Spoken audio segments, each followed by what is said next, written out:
Welcome to another episode of This Is Why I Don't Vote, a podcast. Season 3, Episode 29, your safe space to discuss sports, politics, social issues, and even religion, where we will take it all very seriously, but not too seriously. Going out on a limb on this episode, going back to the Bible, 1 Corinthians chapter 13. It's all about love. As much as it may be about faith or hope or even salvation, it's all about love.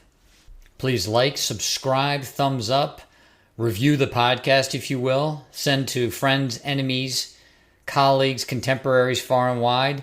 This Is Why I Don't Vote podcast is on Patreon. If you like what you hear, please consider supporting. Act 1, so it's all about love. Huh. When I was a child, I talked like a child, I thought like a child, I reasoned like a child. When I became a man, I put the ways of childhood behind me. I went to Catholic school for the first 8 years of my education. It was a parochial education. I have been in and out of many churches, of many denominations, of the Christian faith. I have heard referenced in popular culture for years this phrase from the Bible. This phrase is from 1 Corinthians. It is chapter 13, verse 11. Now, what I read you from was from the NIV version of the Holy Bible, the New International Version. I'm sure you'll get a slight difference from the King James to the New King James to the NIV to whatever other translation you get. And it's all very slight until you look at it from, let's say, the King James to the NIV. Substantively, it's all the same, and naturally the NIV translates better to the podcast because it's more of a spoken word or colloquial translation. Now, I don't know about you, dear listener. I don't know how frequently you've heard this phrase from the Bible. When I was a child, I talked like a child, I thought like a child, I reasoned like a child. When I became a man, I put the ways of childhood behind me. I don't know how frequently you've heard that. I don't know how frequently it actually does appear in popular culture. Sometimes the things that you are looking for somehow appear to you, right? When you look for something, you notice it. When you're not looking for it, it actually flies right under the radar or right over your head. That's the strange thing about noticing. I'm going to speak to this in my perception, how frequently I've heard this phrase. Maybe you've never heard it before, though as often as it's referenced by religious figures, by social figures, by political figures, particularly the Christian ones, I have a hard time believing this is the first exposure you've ever had to it. Why am I going on about this phrase? Because it's often used when judging someone else, when saying to that person, or saying to a group of people, a movement of people, a social movement, a political movement, this is childish. When you are a child, you think like a child, you reason like a child. When you're a man, when you're an adult, you put away childish things. From a religious perspective, I've often heard this phrase used when a religious figure is chastising. That's not the right word because it's just so harsh. But a religious figure may be trying to correct the action of a congregation or congregants when it comes to the way that they are perceiving the world, the way they are acting in the world. It's a pretty handy phrase. It's a pretty handy Bible verse. It's flexible. You can use it in a number of different types of situations. I had really never given any thought to the context in which this Bible verse is made. That's the point of this entire segment. And it's all about love, huh? This phrase appears in the Bible in 1 Corinthians as part of a larger message. And it was so powerful that it could be used in so many different circumstances when taken completely out of context. Let's provide that context and then reevaluate that one Bible verse in light of the appropriate context and see that, oh my God, it is all about love. This whole book, the Bible the whole message of Jesus, as much as you might hear anyone say, it's all about love, and then all of these other elements come in. All of this other multi-layered, multi-dimensional, this grand onion, you start peeling back the layers and you think about how complicated it is or how deep it is. The reality, it's all about love. From the NIV version, love is indispensable. 1 Corinthians chapter 13. And yet I will show you the most excellent way. If I speak in the tongues of men or of angels, but do not have love, I am only a resounding gong or a clanging cymbal. If I have the gift of prophecy and can fathom all mysteries and all knowledge, and if I have a faith that can move mountains, but do not have love, I am nothing. If I give all I possess to the poor and give over my body to hardship, that I may boast, but do not have love, I gain nothing. Love is patient. Love is kind. It does not envy. It does not boast. It is not proud. It does not dishonor others. It is not self-seeking. It is not easily angered. It keeps no record of wrongs. Love does not delight in evil, but rejoices with the truth. It always protects, always trusts, always hopes, always perseveres. Love never fails. But where there are prophecies, they will cease. Where there are tongues, they will be stilled. Where there is knowledge, it will pass away. For we know in part, and we prophesy in part. But when completeness comes, what in part disappears.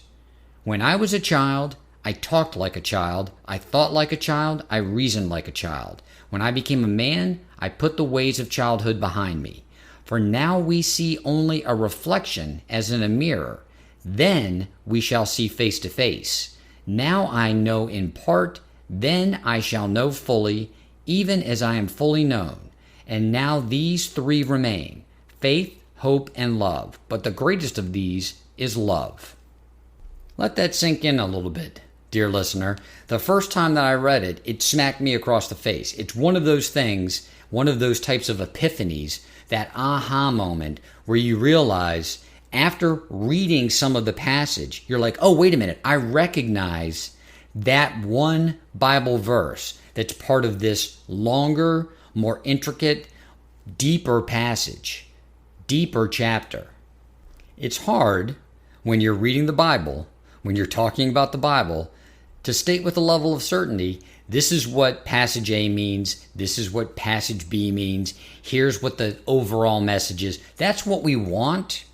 I believe that is part of what it is to be in the Christian faith, and then you start to whittle down to the sects that people are drawn to.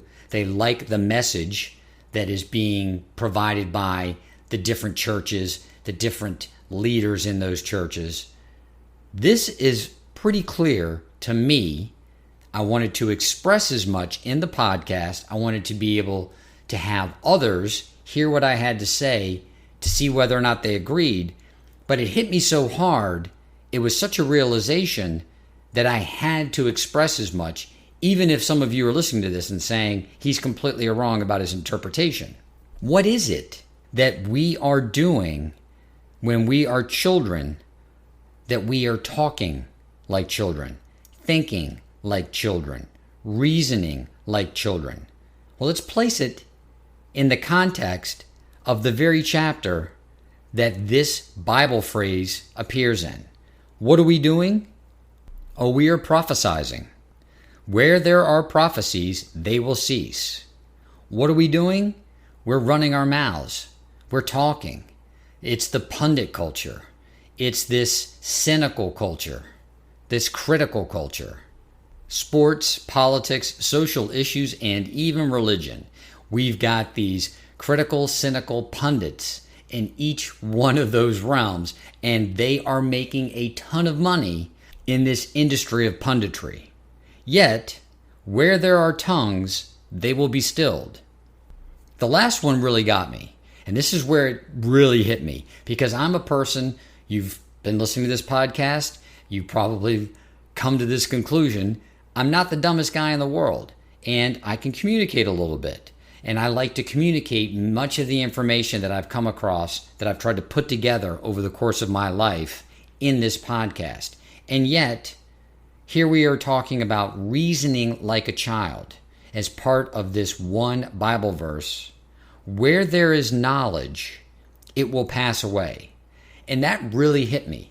Over the course of human history, we've had numerous what you'd call the world libraries, where world artifacts, the history of the world has been held.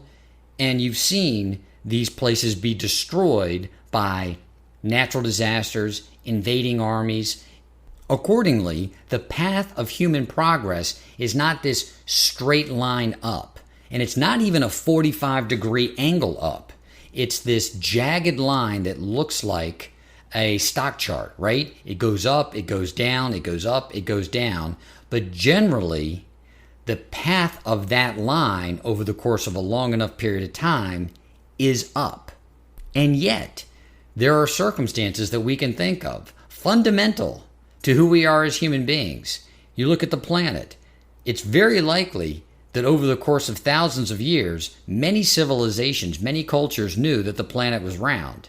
And it wasn't until we burned and destroyed all that knowledge and had at the center of the universe the planet Earth as part of a religious practice in Catholicism that knowledge was lost. And for hundreds of years, you see the line of human progress go down. Put that all together in your head, dear listener. Think about that. Here we are talking about the Bible, the foundation for the organization that ended up trying, jailing, often killing people who said, hey, I don't think the earth is the center of the universe. I don't think the sun revolves around the earth. I don't think the stars revolve around the earth. I believe this thing we're spinning on is an orb and it's not flat and we're not going to fall off of it. This organization, the Catholic Church, put people into prison and or killed them, sometimes by burning them, sometimes by crucifying them, killed them because of these quote-unquote heretical beliefs. And here you have the book that is the foundation of the organization of the church, thousands of years before the church existed, saying, basically, knowledge is going to pass away. If your foundation is simply knowledge, it will pass away. That is akin to you having the reasoning of a child. As someone who likes to believe himself, who professes to be so smart, that knowledge is akin to reasoning like a child, because knowledge will pass away. That hit me pretty hard. 1 Corinthians chapter 13, verse 9. For we know in part and we prophesy in part. Then into verse 10, but when completeness comes, what is in part disappears. Now let's take that Bible verse in its proper context, because it precedes the verse that I read when I was a child. I talk like a child. This is the verse that leads into the verse that is so commonly used and, in my opinion, misquoted, taken out of context when it comes to what it is to think, to talk, to reason like a child. We come into this dense existence, this heavy, dense existence on planet Earth, and we know in part, and we prophesy in part, right? We know things, and we usually develop that knowledge after having prophesied in part. That's what science is, for all intents and purposes. And what the Bible, in my humble opinion, is saying here is, yes, prophecy in part and know in part. But the fact of the matter is, when completeness comes, all of that fades away. Now, what does that mean? What is completeness? That, dear listeners, is wide open to interpretation. In my mind, completeness is when we leave this dense plane of existence, when we pass away, when our spirit leaves this body and we actually ascend into what is heaven. What is heaven? To speculate as to what it is, in my mind, this Bible verse says that's a fool's errand. You don't know. You can prophesy in part. You can know in part. You don't really know, and you can't really prophesize as to what it really is. Now let's read those two passages together with the succeeding passage. Ready? Here we go. For we know in part and we prophesy in part. But when completeness comes, what is in part disappears. When I was a child, I talked like a child, I thought like a child, I reasoned like a child. When I became a man, I put the ways of childhood behind me. For now, we see only a reflection as in a mirror. Then we shall see face to face. Now I know in part, then I shall know fully, even as I am fully known. This weighs super heavy on me. I read this passage all the time. What I interpret this to mean is we're all going to die, and we're all going to see many of the things that we did as pure and utter folly. They mean so much to us in this dense, in this heavy plane of existence. The things that we believe, the things that we think that we know, the things that we've said that we hold so dear, the prophecies that we've made. And in the end, when we are complete, when we ascend, when we leave this dense, this heavy plane of existence, we're going to see ourselves not as if we are looking in a mirror, but we are going to see ourselves as we really are. And the mirror and the reflection, that's a very powerful, powerful passage in the Bible. Because what is it really trying to say? How do you interpret that, dear listener? I hear all the time that this dense plane of existence is in many ways just an illusion that we can manipulate. And we're not necessarily seeing the entire truth. In fact, one of the things that I've been articulating in this season of the podcast is that we can often create our own truth. We can believe our own truth, and it can be completely contrary to the actual truth out in the world. We create a bubble around us, and we can live in that bubble of truth. And that is that mirror. We are seeing the reflection of what we want or what we want to create in this mirror. Is it the truth? No. Once we ascend, once we are complete and we ascend, we will be exposed to, without any capacity to delude ourselves, the truth. We will know as we are fully known. That's pretty vague, right? And yet is it? Is there not a greater power that knows us, that understands us in the complexity of what it is to make choices, to make decisions in our daily lives? We will be fully known, and we shall fully know. So we will also be in this greater sense of understanding. And what will that mean? What will that be? Will that be knowledge? Well, no, because the Bible just said, nope, that fades away. Well, will it be the prophecies that we've made? Will it be the predictions? No, that's going to fade away as well, as will our tongue, the things that we've said.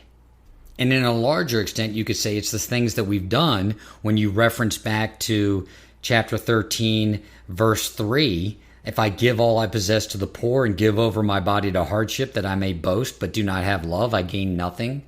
So there's even the actions that we've taken, it's all falling away. Well, what's left? What's the last verse of this chapter?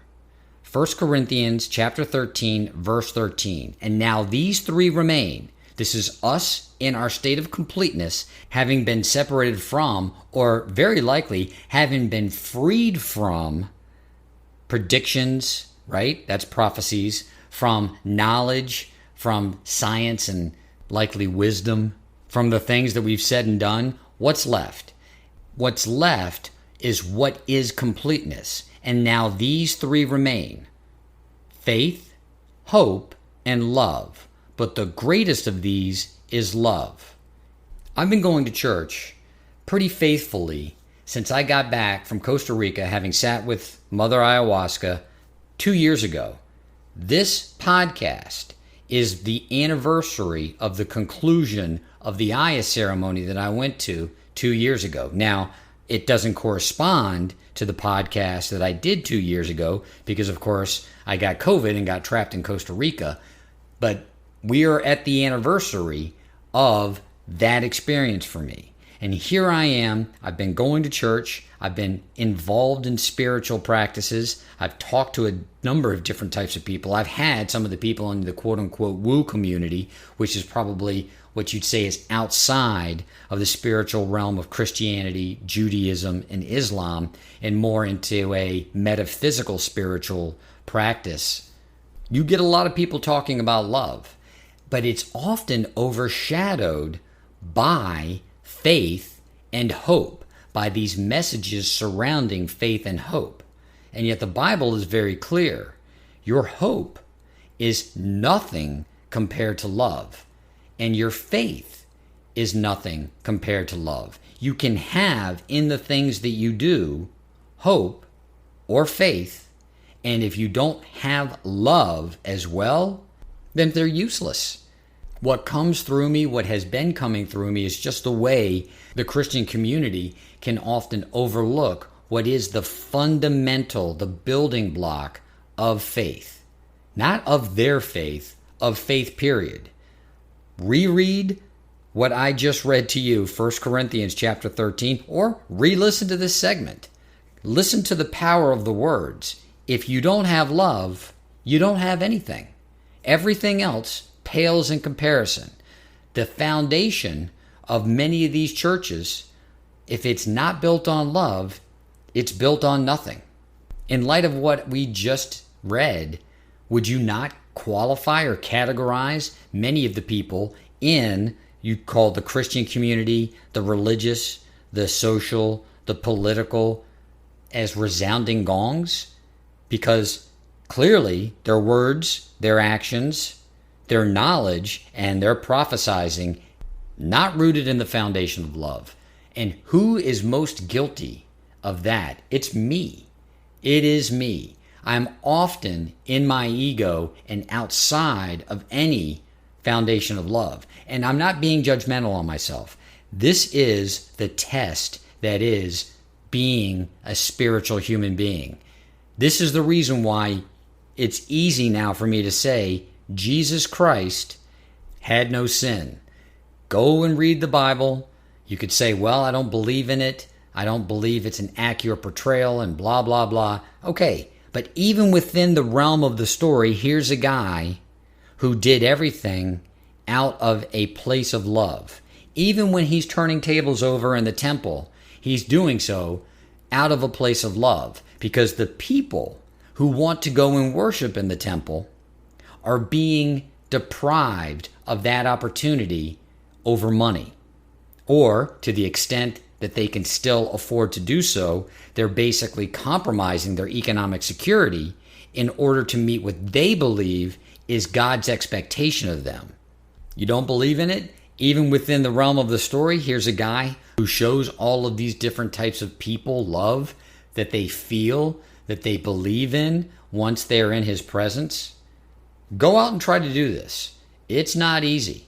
To the extent that this is the foundation of judgment in this ethereal place, in this spiritual place, in this place that we're going to go to when we leave, clearly we're all sinners. Clearly we're all sinners. Because even people who, with intention, try to do things from a place of love often lose sight of what it is to come from that place of love. It's not easy to not be selfish on occasion, or not be afraid on occasion, or not be angry on occasion. For my part, I'm going to try to be a better person, try to come from that place of love, yet I won't be so judgmental of myself when I am acting like a child, or speaking like a child, or reasoning like a child, thinking like a child. Because what is that? It is going back into your ego and referencing, if not relying on knowledge, or relying on the actions that you took, or relying on prophecy. It's part of the human condition to do this. And we have to be forgiving of ourselves and of others, and that's probably the most important part, not so much being forgiving of ourselves, but being forgiving of others when they're doing it, because that's what we do. Yet here you have this passage in the Bible, here you have this brilliant set of breadcrumbs. Is that the best way to say it? This set of breadcrumbs is basically saying, look, all of that stuff is going to fall away. And eventually you're going to find out that it's all about hope, it's all about faith, and it's all about love. But the most important is love. And if you can do the things that you're doing in a place of love and still feel good about what you're doing, then you're doing it right. You are acting as a man versus as a child. You are speaking as a man versus as of a child. And you are certainly reasoning like a man versus as of a child.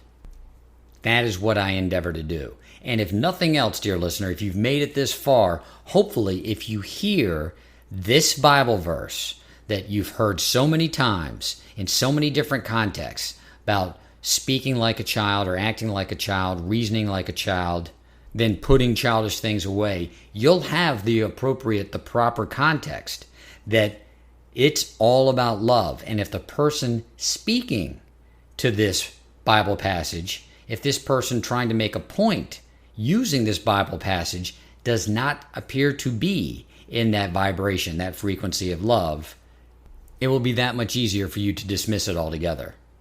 We need not judge them. We need not admonish them. We need to dismiss what does not come from a place of love altogether. This is Why Don't Vote, a podcast.